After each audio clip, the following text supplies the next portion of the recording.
রাজধানীর বিভিন্ন ফিলিং স্টেশনে জ্বালানি তেলের জন্য ঘন্টার পর ঘন্টা অপেক্ষা এখন গ্রাহকদের প্রতিদিনের চিত্র। দীর্ঘ লাইনে দাঁড়িয়ে থেকেও পর্যাপ্ত তেল না পাওয়ায় ক্ষোভ জানিয়েছেন যানবাহন চালকরা। তারা বলছেন, জ্বালানি সংকটে একদিকে যেমন দৈনন্দিন কাজ ব্যাহত হচ্ছে, অন্যদিকে কমছে তাদের দৈনিক আয়।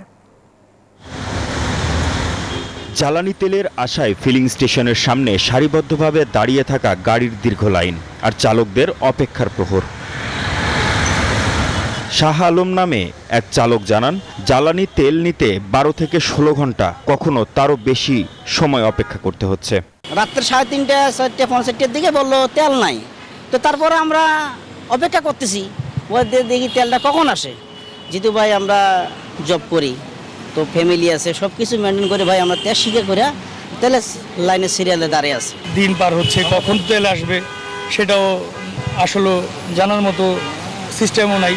যারা গ্যাসে চলে সিএনজি দিয়ে, এরা করে কি অযথা খালি তেলগুলো নিতে আসে, বাইরে মনে করেন বিক্রি করে।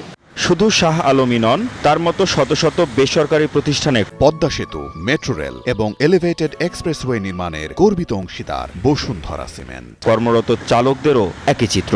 অনিশ্চয়তা আর হতাশা নিয়েই প্রহর গুনছেন বাইক চালকরা। তাদের অভিযোগ, জ্বালানি সংকটে ব্যাহত হচ্ছে তাদের দৈনিক কাজ, কমছে আয়। সকাল 6টা বাজে এখানে আসছি। এই যে পাম্পটা আছে এখানে, এই পাম্পে তেল দিবে 5টা না 5টা পর্যন্ত, ওরা বলছে 5টার পরেও লাগতে পারে সময়। বসে থাকাটা কত কষ্টের। সে সকাল 6টা থেকে আসছি, শুনি যে পাম্পে তেল আছে কিন্তু 5টার পরে দেবে। আমাকে প্রতিদিন অফিস যাইতে হয়, শুক্র শনি বন্ধ। আজকে 2টা দিন, এই 2 দিন আমি যে দাঁড়াইছি এসে লাইনে। অবশ্য দীর্ঘ অপেক্ষার পর অনেকে পেয়েছেন জ্বালানি তেল, তবে ভোগান্তির কথাও জানান তারা। যারা প্রতিদিন তেল নিচ্ছে, মজুত করতেছে, আমাদের কষ্টগুলো তাদের বোঝা উচিত। সকাল 8টা 15 থেকে লাইনে দাঁড়াইছি, আলহামদুলিল্লাহ এখন তেল পাওয়া যেতেছে। ভাই অনেক দীর্ঘ অপেক্ষা। ফিলিং স্টেশন কর্তৃপক্ষ বলছেন, সরবরাহ স্বাভাবিক, নিয়ম মেনেই দেয়া হচ্ছে জ্বালানি তেল। তবে কেউ কেউ সমস্যার মূল কারণ হিসেবে ডিপো থেকে পর্যাপ্ত জ্বালানি সরবরাহ না করাকেই দুষছেন। মজুদ নয়, আমরা যেরকমই পাই ওই রকমই পাই, ডিপো কিন্তু কম দেয়। অন্যান্য সময় আমাদেরকে হয়তো 3 গাড়ি 2 গাড়ি দিত, এখন হয়তো 1 গাড়ি দেয় পদ্মা ডিপো। খুচরা বিক্রির যে নিয়মটা আছে, সেই নিয়মটা কিন্তু অনেকে মানতেছে না, সেটাও মানা উচিত।